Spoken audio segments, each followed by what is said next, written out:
Alright, so, phew. Hi, this is another episode of the Pillow Positions podcast. I'm Nicole, and we are still in shutdown, which is amazing. Sporting my alma mater t-shirt today. Gonna go on campus later and look at all the babies walking around. It's gonna be really strange.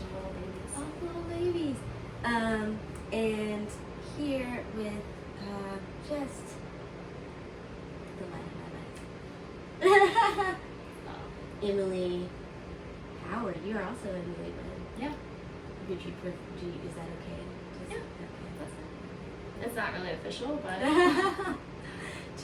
I'll get there. Yeah. Eventually. We're just talking about how complicated they make that. Yeah. It's not fair. You need to make it easier. Yeah. Yeah. There are probably some reasons for that. We will get into that different podcast. It's a different podcast. And I'm sure it exists. I'm sure it does. Yeah. And I have a lot of friends that are therapists, and you are also a therapist. I'm noticing.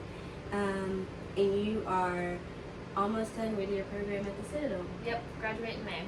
And so, unlike the majority of the people who have already been on the podcast, you actually are an LPC. Yes. Not a social worker. Yes. I'm gonna close the story. Okay. So it's like background noise. I knew I had forgotten to do something. Yeah, there's a lot of background noise in this apartment. That's okay. That's so much better. I was hearing it and I was like, oh my god. Okay.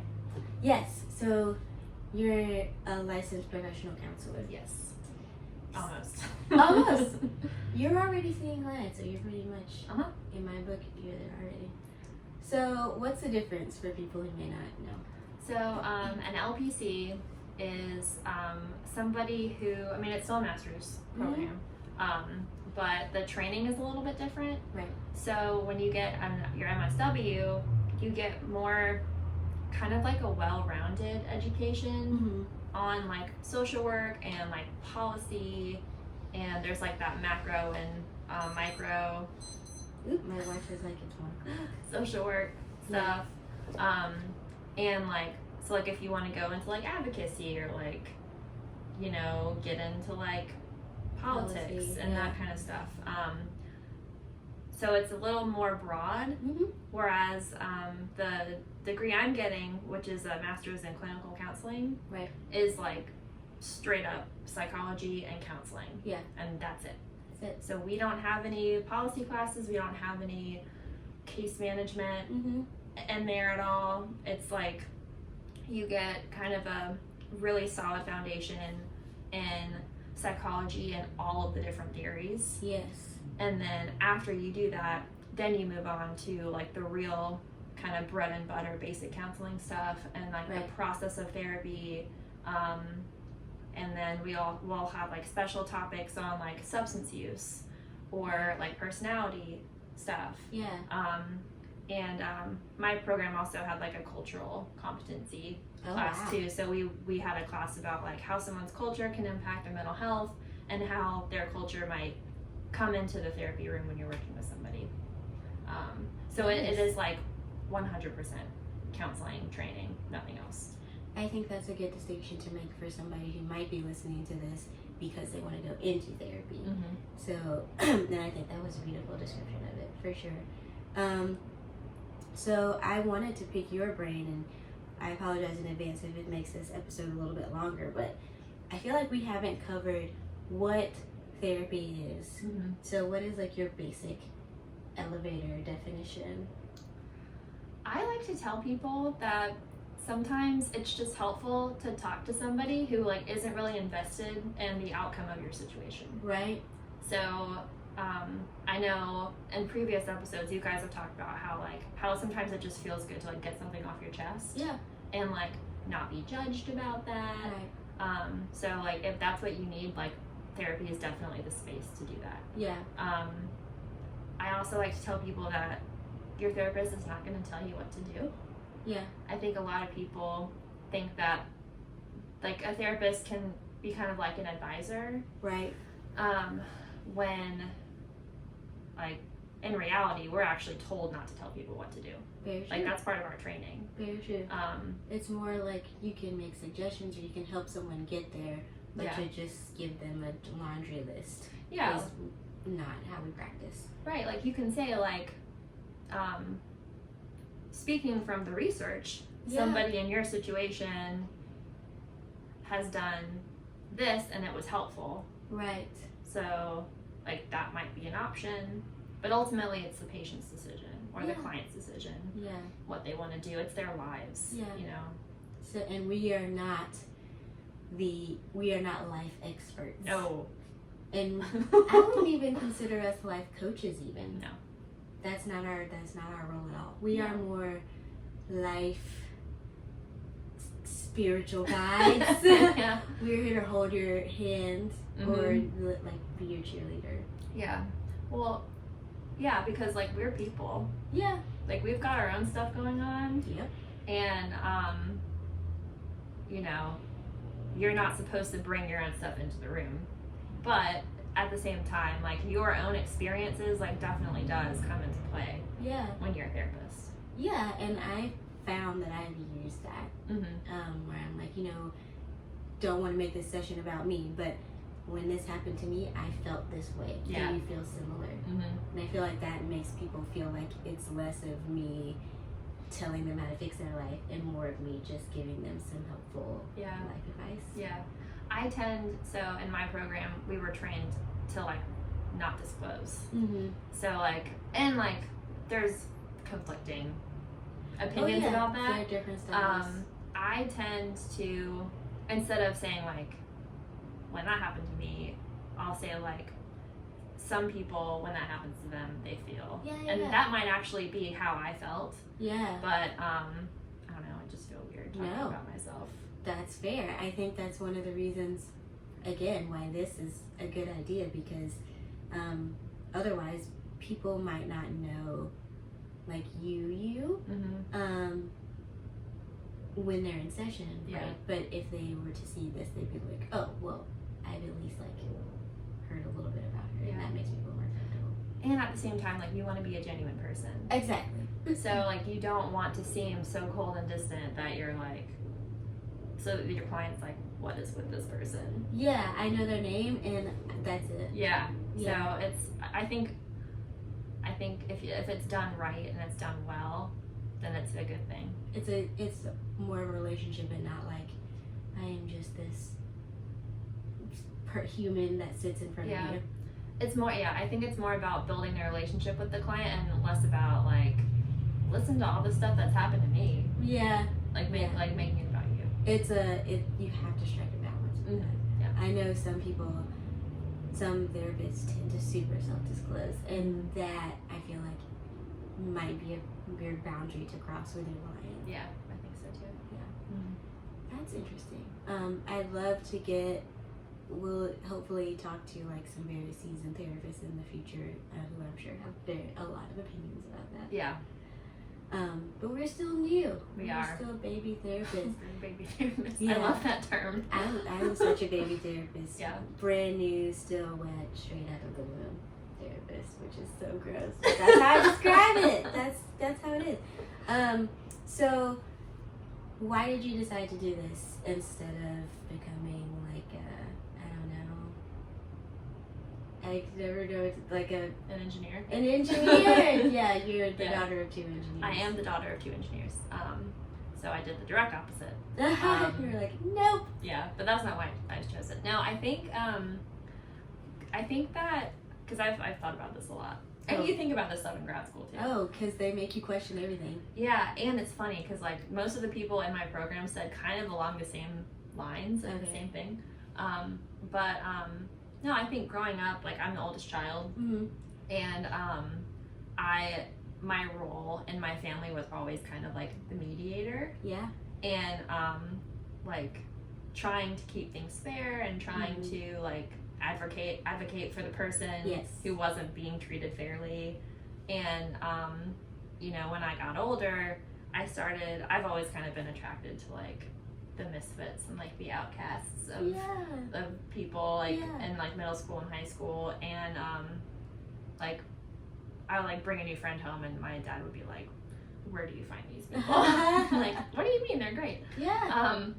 But I think when I was growing up, and I would be friends with these people, and I would see their lives, and I would kind of compare them to mine, and I'd be like, why are these people so sad? Like, why are they depressed? Why are they anxious? Like, what is going on? Yeah. I don't understand this. Yeah. And then when I was like 18, I had someone close to me who like attempted suicide, and it was like extremely rattling. Oh wow. Because I didn't know how to help them. I didn't know what was going on, and so that just kind of, I think I've just always been really curious about why people do things. Yeah. And I just honestly believe that like everybody can get what they want out of life. Yeah. Like every single person on this earth deserves what they want out of life. Yes. And some people just need a little more help than others to get there. Absolutely. So that is my. It's a very long bumper sticker, but yeah, you should look into making it. Everybody deserves what they want out of life. Yeah. It's just very hard to get to for some people. And some people need more help than others. Yes. So this seems like a natural progression for you. Yeah, I've like always been interested in this. I don't know. Were your parents naturally progressed to engineering? They were like, math. I don't know. I think my dad probably, but my mom was a nurse before. Right. But she didn't really want to be a nurse. Okay. So then she became an engineer. She was also like, math. Yeah, but they both love math. Interesting. Yeah. I feel like one of the reasons I didn't do engineering and did therapy is because I don't like math. I mean, I liked like algebra and stuff. I'm so bad at chemistry. After that, you're just like, I think this is the second time chemistry has come up in this I podcast. know, what is up with that? What is I'm up so with bad that? at chemistry. Chemistry's so scary. It's so scary that it made us become therapists. Yeah. Like, well, not doing chemistry. Anything involves that, we can't do it. Mm-hmm. So anyway, so you're liking being a therapist now, I assume. I love it. Yeah, it's awesome. You okay? That's going to be great audio. And you do a really interesting type of therapy. You do stuff related to gender. Mm-hmm. Yeah. That's one thing I'm doing right now. I haven't been doing it that long. I've only been doing it for like maybe 6 months. Okay. But yeah, I work with people who are transitioning their gender, and I'm learning how to provide like gender affirming care, Wow. and helping people navigate the hormone replacement therapy process. Some of the people I work with are actually like in the process of going to court to get their gender markers changed and changing their names. That's so amazing. it's really cool. It's really cool. Like I'm getting goosebumps just talking Yes, about it. and I feel like that is such a it probably feels like a very niche thing because you know the wider public is just now talking about it in a serious way, and so it just seems so interesting to have a therapist that specifically works with that population. Yeah. How is every day for you? Like, honestly, like, just my mind is blown on a daily basis. wow. Like, I think when I knew that I was interested in working in this like area, but I didn't really know like what it was gonna look like. Mm-hmm. And so I'm working with this woman in private practice who this is like her specialty. Like she's been doing it for years, so she's the one training me on how to do this. So she's kind of taken me under her wing since I'm still in school. And when I was like trying to get a feel for like what it was gonna look like and like how it's different from like other therapies. And do y'all have case conceptualizations? And yes. Yeah.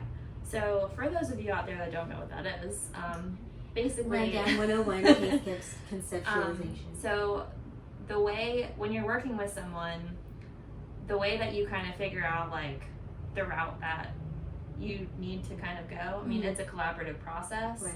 but like like a good therapist will come up with like some sort of way that they think about like the client's like problems. Yes. And like where they want to go and kind of what's holding their client back. Okay. And so we refer to that as like case conceptualization. Yep. And so with like anxiety and depression, it can be like a number of things. Yes. But with my work, it's always gender. Wow. That is like the underlying thing. I'm having issues figuring out or confronting who I really am, or having people accept me for who I really am. Yeah. Or like I hate my body so much. Wow. I just hate it so much, and it's all I can think about. Wow. And I can't leave my house.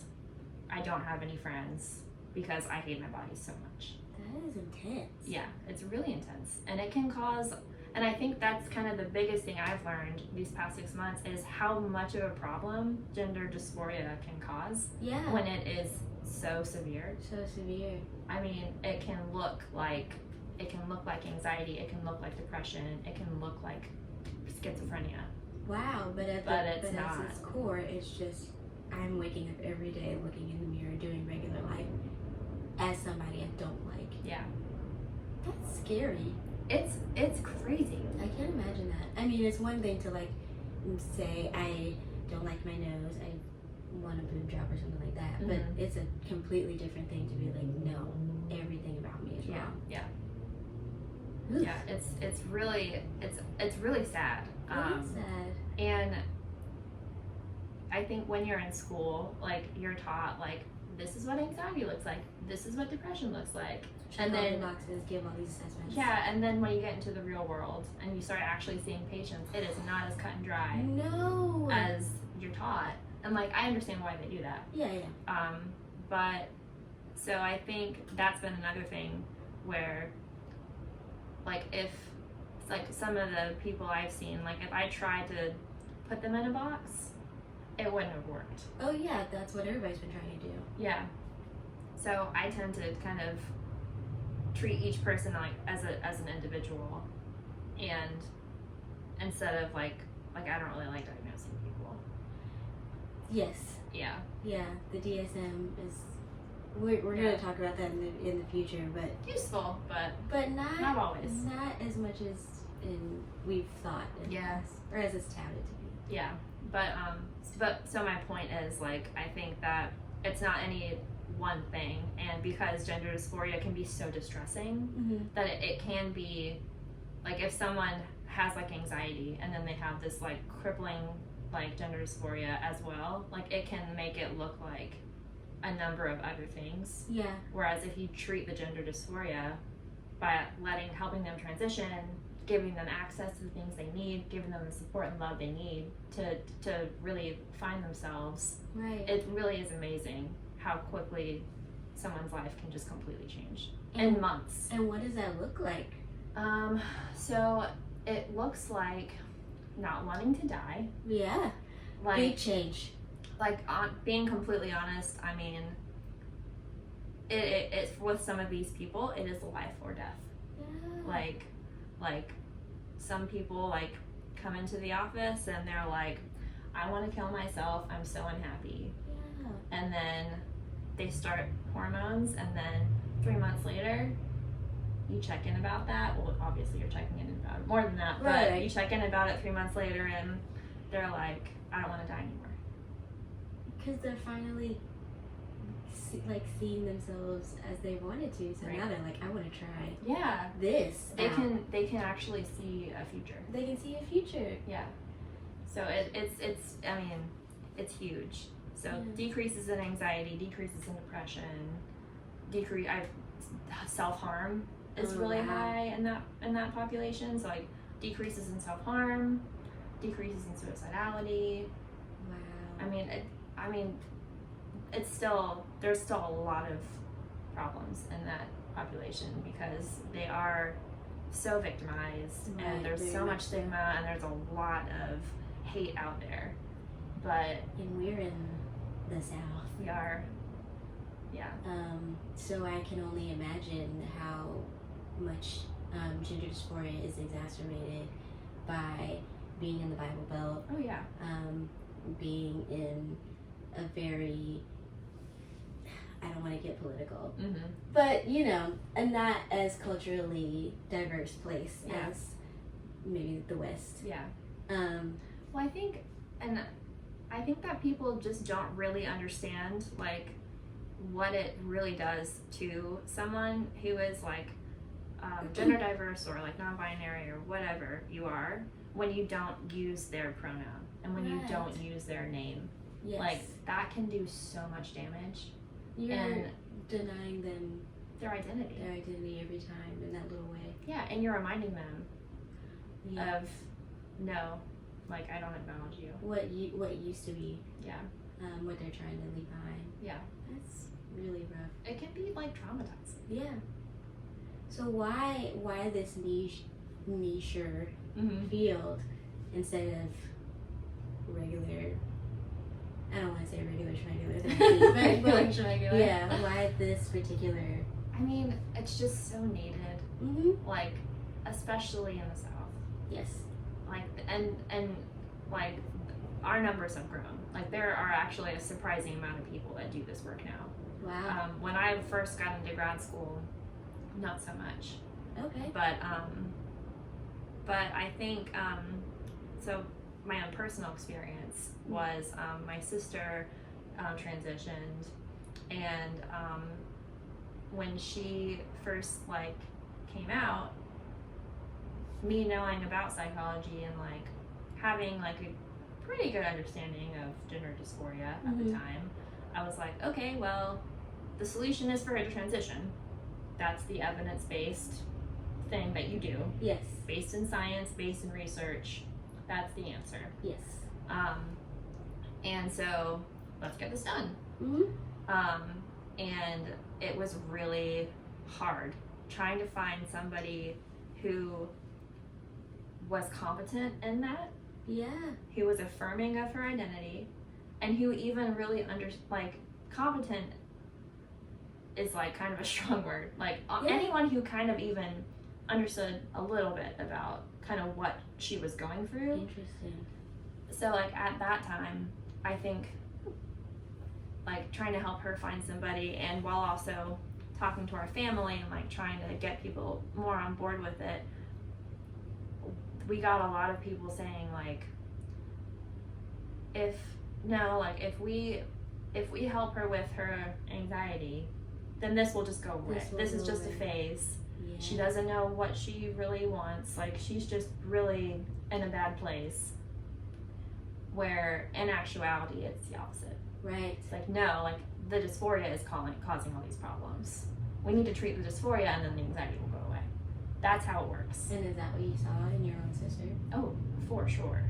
Like, it's crazy. Like, she is so much more of a happy person. I mean, she's like glowing. Aww. Like, I've never seen her this happy before.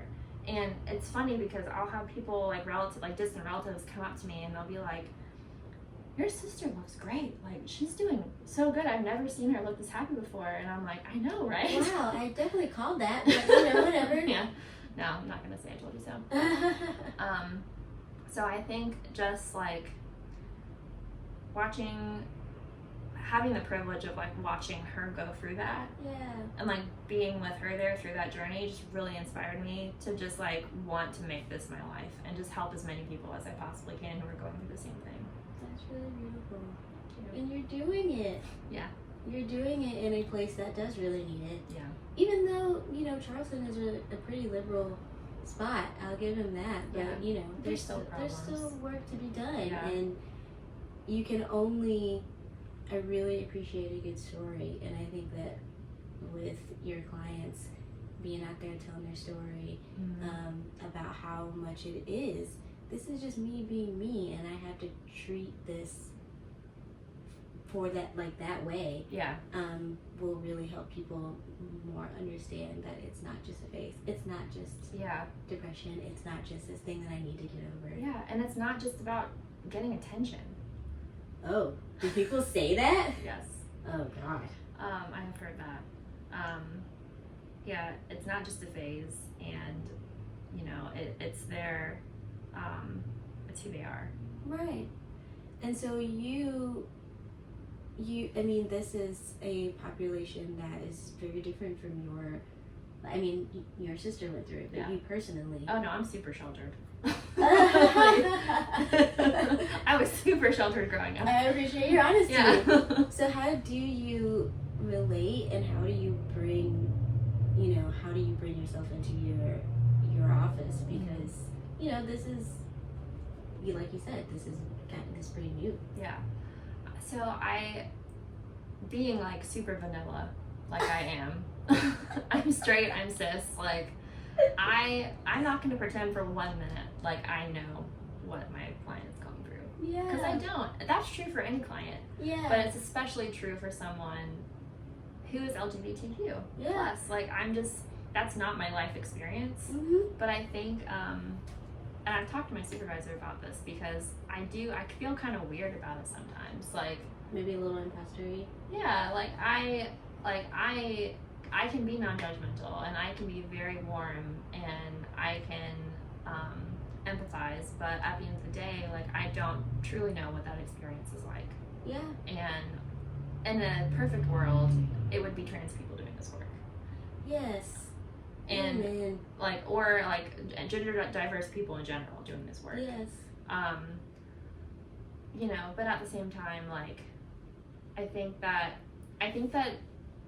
it's kind of the same as any other therapy, in that as long as you can have those life skills, Mm-hmm. the warmth, empathy, genuineness, it's kind of like basic skills of being a counselor.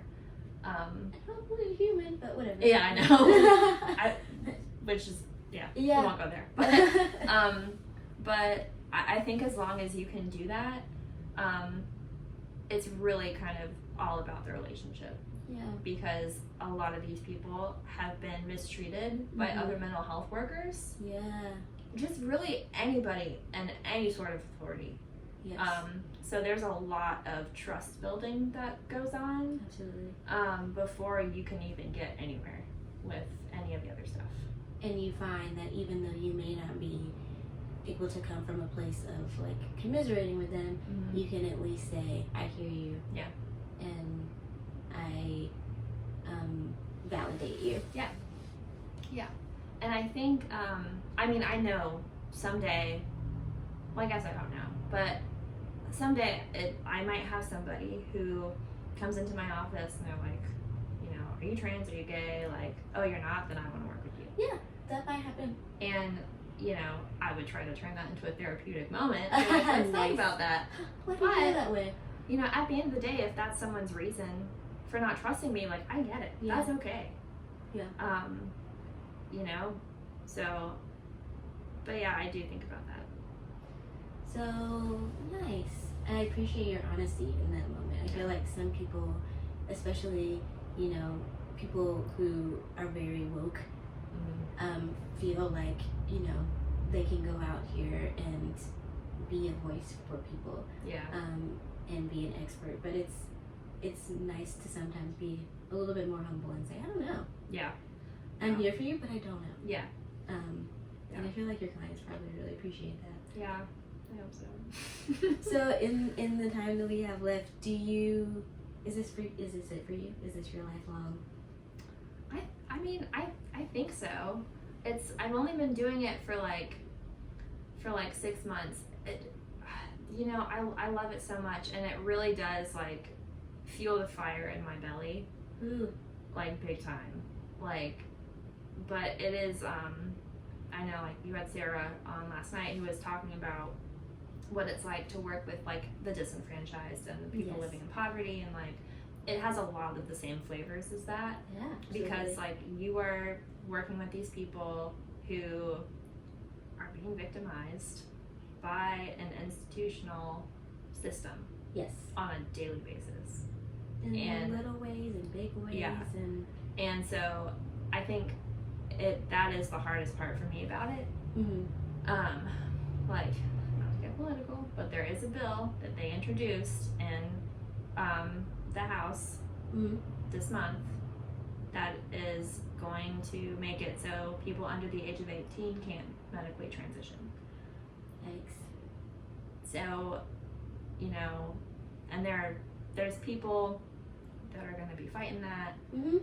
and just the fact that that could happen in our state really bothers me. Yeah. So like there is like the wonderful relationships I have with these people that just fill me up and make me so happy, and then and the inspiration I get from my clients. And then there are, I think the flip side of that is like being an advocate and wanting to really change the world. Yeah. And the, not pressure, but like you want it so bad. Bless you. You want it so bad, and you're just one person. Yeah. So I think there's also kind of like, not like a helplessness, but like a, I don't know, it's just like, it can be kind of emotional. It is emotional. Yeah. It's heavy. This is a very heavy topic, and it's only, it seems like it's a fight the whole way. Oh yeah. Despite the evidence and the stories that you know of people improving, there are still people who just can't see the human side of it. Yeah.